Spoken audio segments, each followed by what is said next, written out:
The cameras flash, the crowd freezes, the beat drops, and just like that, an entire generation is instantly transported back to the dance floor. You're sweating, you're smiling, and you are completely lost in the rhythm. But what happens when the architect of all that effortless public joy decides to keep his own deepest pain entirely in the dark? Oh, that is the million-dollar question. Right. Welcome to Starscope Report. Join us as we uncover Hollywood drama, music industry shakeups, and viral influencer scandals. From red carpet surprises to social media controversies, we dive deep into the stories behind the fame. And today we are doing a deep dive into a headline that has completely blindsided the music industry. It's really the story of what no one knew about Rob Bass's final days. Yeah, the passing of a true hip-hop pioneer. And if you're loving these Hollywood twists and industry deep dives, make sure you're subscribed because we've got even crazier stories ahead. For sure. So we've got a massive stack of sources on the table today, pulling from, pieces from BT, Variety, TMZ, The Agrio. And our mission here is to unpack not just the multi-generational impact of his music, but the really stark contrast between his public legacy and his intensely private final days. Okay, let's unpack this because this story, it's really about the architecture of modern pop music and the hidden personal sacrifices of the architects themselves. So let's start with the facts because the timeline here is just, it's jarring. It really is. Rob Bass, who was born Robert Ginyard, died on Friday, May 22nd, 2026. He was 59 years old. Wait, I was looking at the timeline earlier, and didn't he just have a birthday right before that, like days before? Yeah, exactly. Just 4 days earlier, on May 18th, he even posted on his official Instagram account for the occasion. Right, I saw The that. caption just read, Happy 59th birthday to me. God, thank you for allowing me to see another year. See, when you read a caption like that, it sounds completely normal, like totally celebratory. If you're a fan scrolling past that on your feed, you're just thinking he's having a quiet, happy birthday at home. Which was absolutely by design. Yeah. According to the statement his family released on that same Instagram account just days later, he passed away peacefully, surrounded by loved ones, after a private battle with cancer. And later, veteran promoter Van Silk actually noted to the press that it was lung cancer, right? Yeah, that's what was reported. The key word here is private. When the family said private, they meant locked down, vault status. Totally. I mean, reading the reactions from across the music industry, it wasn't just sadness. It was pure, unadulterated shock. People had absolutely zero idea he was sick. The compartmentalization is staggering. Like, look at the reaction from legendary DJ and producer Kid Capri. Oh, yeah, he was in the comments, right? He flooded the comment section of the family's announcement. He said he had literally just been on the phone with Bass a couple of months prior to clear a sample. Just a normal business call. Exactly. And Capri specifically noted that Bass gave zero indication whatsoever that he was ill. And producer Easy Mo B echoed that exact same shock in his tribute. These are industry peers, guys actively doing business with him, and they were completely in the dark. It's wild, and it really makes me want to pause and ask a question about how we view celebrity culture today. Because, we live in this era of intense oversharing. Oh, for sure. Everything is content now. Right. If a public figure goes to the hospital for, a minor procedure, there's usually a coordinated PR statement or an Instagram live from the hospital bed to rally millions of followers for support. So why do you think a cultural icon like Rob Bass would choose to suffer in silence rather than lean on that massive community? Well, if we look at the psychology of performers who build their entire brand on high energy, revealing a devastating illness can feel like a sudden loss of control. Oh, that makes sense. Like the illusion breaking. Yeah. For Rob Bass, his artistic output was entirely about hyping people up. By keeping his illness secret, he maintained his agency, he controlled the narrative. And he probably protected his family from the media circus that always surrounds a sick celebrity. Exactly. He protected his peers from worry, too. He made a conscious choice to manage his suffering on his own terms, rather than becoming, a subject of public pity. So it's less about hiding a weakness and way more about taking ultimate ownership of his own peace. Like, he didn't owe the public his pain, so he simply didn't offer it. That is a great way to frame it. He drew a firm boundary.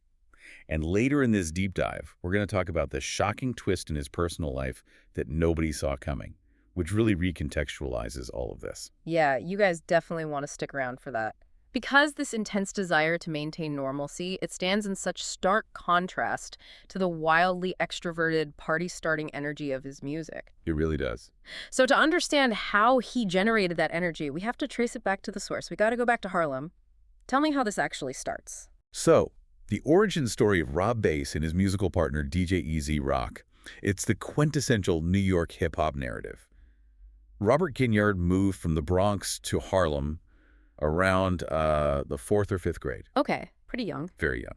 And that is where he met Rodney Bryce, the kid who would eventually become DJ Easy Rock. Wait, so they were literally just two kids in grade school. How did two fifth graders end up building a music empire? It's not like today where they had laptops and software in their bedrooms. Well, they were coming of age at the exact moment hip-hop was finding its footing, right in the late 1970s and early 80s. They were heavily inspired by local Harlem groups like the Crash Crew. I saw the Crash Crew mentioned in the Variety piece, but for those of us who aren't, like, deep hip-hop historians, who were they and why did they matter so much? So the Crash Crew was one of the foundational early hip-hop groups out of Harlem. They were known for blending live instrumental elements with these party-rocking vocal harmonies. Okay, got it. They weren't mainstream superstars, but they were neighborhood legends. And seeing guys from their own streets actually pressing records and getting played at local block parties, it proved to young Rob Bass and Easy Rock that this was an attainable reality. It wasn't some distant Hollywood dream. It was happening literally on their block. Precisely. So Bouquet went out and bought a microphone. Easy Rock bought a mixer and turntables. They just started honing their craft live, figuring out how to move a crowd. Adopting that real DIY mentality. You don't wait for a label, you build the culture yourself. Oh, exactly. And by 1986, they started generating local buzz with early raw tracks like DJ Interview and Make It Hot. Which eventually catches the attention of Profile Records, right? They signed them in 1987. But the real earthquake happens in 1988. I really want to spend some time on this because the creation of It Takes Two sounds like actual lightning in a bottle. Oh, it really was. The sources say they wrote and recorded it in, what, 2 nights? 2 nights. That's it. It was this incredibly rapid, intuitive process. And they produced it alongside Teddy Riley, a producer who was just beginning to define a completely new genre called New Jack Swing. Okay, pause right there. Explain New Jack Swing to me. What is that sound, and how does it play into what they were building? So before New Jack Swing, hip-hop and R&B were largely kept in totally separate lanes. Hip-hop was heavily reliant on rigid drum machine loops and aggressive rapping. Right. While R&B was focused on smooth melodies and live instrumentation, Teddy Riley essentially engineered a collision between the two. Oh, wow. He took the heavy, synthesized drum beats of hip-hop and added a swing to them, meaning the beats weren't perfectly rigid, they had a slight syncopated bounce. Then he layered smooth, infectious R&B melodies over the top. So it created a sound that was tough enough for the streets, but melodic enough for the dance club. Exactly. It's a hybrid.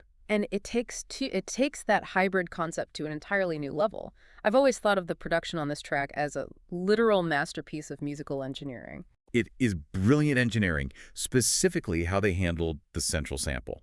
The entire track is built on the foundation of a 1972 funk song called Think About It by Lynn Collins, which was actually produced by James Brown. Okay, let's break down how sampling actually worked in 1988, because it's not like today where you just, drag and drop an audio file into Ableton. Not at all. How did they physically take a piece of a 1972 James Brown record and turn it into It Takes Two? Back then, producers used hardware samplers, like the EMU SP1200. You would have to physically wire a turntable into the sampler, play the vinyl record, and record a specific snippet of audio into the machine's memory. Sounds incredibly tedious. It was. And in this case, they found a 5-second drum break in the middle of the Lynn Collins track. It's just a raw, aggressive drum pattern accompanied by Collins yelling, "Yeah!" Oh my God, I can hear it in my head right now. It is instantly recognizable. Right, so they captured that tiny fragment, trimmed the edges perfectly, and programmed the machine to loop it over and over.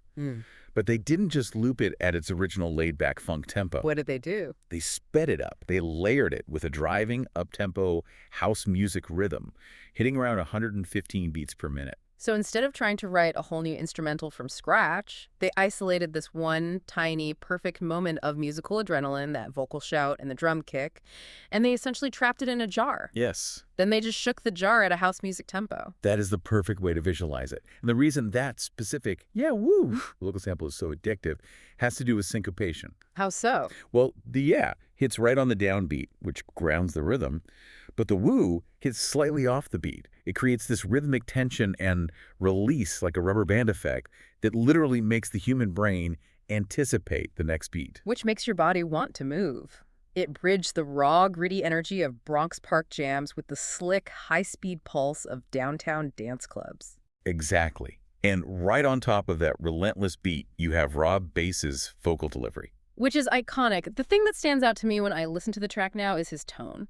Like, he isn't angry. He isn't trying to be overly lyrical or complex. He is just brimming with this infectious, magnetic confidence. He understood his role perfectly. Yeah. He wasn't trying to be a battle rapper. He was playing the role of the ultimate party host.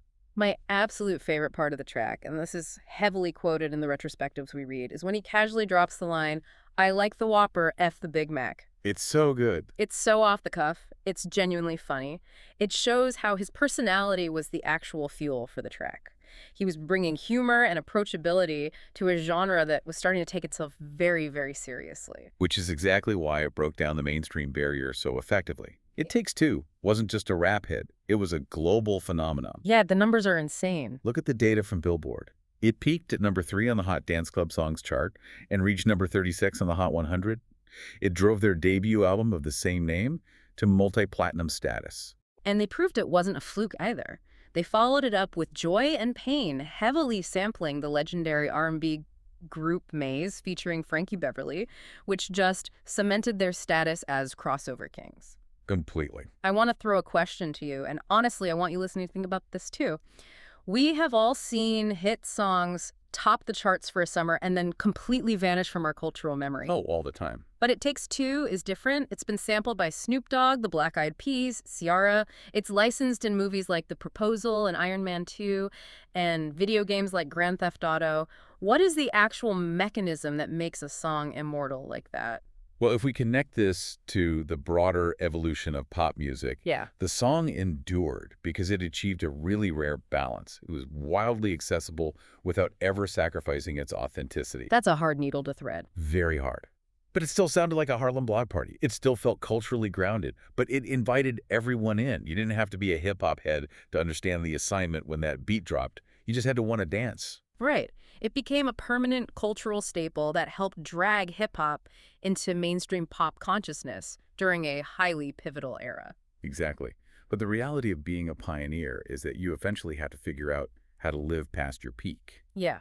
And that's where things get really heavy. While It Takes Two became this immortal party anthem forever frozen in time, forever young Rob Bass, the human being, had to navigate the decades that followed. And the landscape he was navigating shifted drastically under his feet. After releasing a solo album in 1989 and a reunion album with Easy Rock in 1994, hip-hop culture moved in a completely different direction. The 90s pivot. Yeah, the genre pivoted hard toward West Coast gangsta rap and much grittier, darker sounds. The upbeat, party-rocking era of the late 80s was suddenly viewed as outdated. So Bass transitioned from the top of the radio charts to becoming a steward of hip-hop history. Right. He became a staple on nostalgia circuits, specifically the I Love the 90s tour, sharing the stage with acts like Vanilla Ice and Young MC. And I want to ask you about the reality of those tours. Yeah, go ahead. Because it's easy for critics to dismiss nostalgia circuits as, like, a step down. But what is the actual reality of delivering that kind of performance night after night, decades later? It is a grueling, highly demanding victory lap. We tend to forget that performing high-energy, dance-heavy music is incredibly taxing on the physical body. Oh, He totally. was traveling from city to city, arena to arena, tasked with being a cultural ambassador. His job was to recreate the exact frequency of joy that people felt in 1988. Hmm. The audience expects you to be a time machine. They want the energy to be identical to the record. And meanwhile, behind the scenes, he is dealing with profound personal devastation. And this is that twist we teased earlier. If you're invested in this story, stay tuned and hit that subscribe button, cause the resilience this man showed is unbelievable. It really is staggering. In September 2013, he lost his wife, April. They had been together since 1991. Losing a partner of over 2 decades is a fundamental life fracture. Just devastating. And then, just months later, in April 2014, tragedy struck again. His lifelong friend and collaborator, DJ Easy Rock, died at the young age of 46 due to complications from diabetes. Wait, let me get this straight. He lost his wife and the guy he had been making music with since the 5th grade within a span of roughly 6 months. Yes, the psychological weight of that back-to-back trauma is almost unimaginable. The loss of Easy Rock effectively ended any chance of a musical reunion. But more importantly, it left bass as the sole surviving torchbearer of their shared legacy. Man, that puts his continued touring in a completely different light. It wasn't just about playing the old hits, it was an act of profound resilience. Absolutely. To carry that kind of grief and then walk out on stage under the bright lights to hype up a crowd of thousands, the sheer willpower that requires is incredible. And the sources emphasize that he didn't retreat into bitterness either. He continued performing, carrying Easy Rock's memory with him. He also poured his energy into mentorship. Oh, really? Yeah, he started a production company called Funky Bass Inc., where he worked with younger, emerging artists, sharing his decades of industry experience.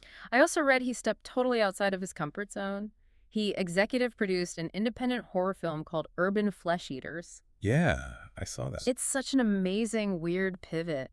It just shows he never lost his creative drive or his willingness to just try something new. It speaks to a mind that remained curious and engaged. But beyond the creative ventures, every retrospective we looked at highlights his dedication to his family. Right. He and April had two children, a daughter, Dejan, and a son, Robert Jr., and they had also taken guardianship of April's cousin, Dysel. His son's tribute on Instagram simply said, "Sleep in peace, Dad. I love you." Wow. It really cuts through all the industry noise.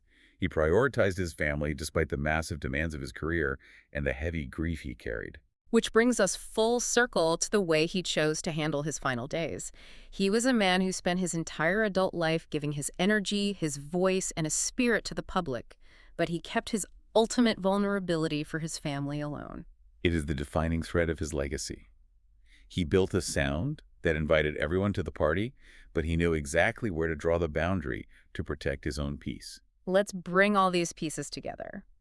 Rob Bass took the raw DIY elements of 80s Harlem hip-hop, blended them with the relentless syncopated pulse of dance music, and created a sound that literally broke down the walls between genres. He really did. He engineered a bridge to the mainstream without ever losing his cultural roots. And as the decades passed and the music industry evolved, he transitioned gracefully from a chart-topping superstar to a grounded father, a mentor, and a fiercely loyal friend who bravely faced his final battle entirely on his own terms. You know, this raises a final thought I want to leave our listeners with today. We spent a lot of time talking about how It Takes Two is an immortal song frozen in time, full of endless youth and energy. But the human beings who create these immortal anthems are very mortal. In an industry that constantly demands high-energy performance, nostalgia, and eternal youth from its legacy acts, we rarely acknowledge the immense physical and emotional toll that takes on an artist's body over decades. That's so true. You have to ask yourself, what is the actual cost of being an architect of hype well into your 50s and 60s? And why does the music ecosystem so often ignore the wear and tear on its pioneers until it's too late?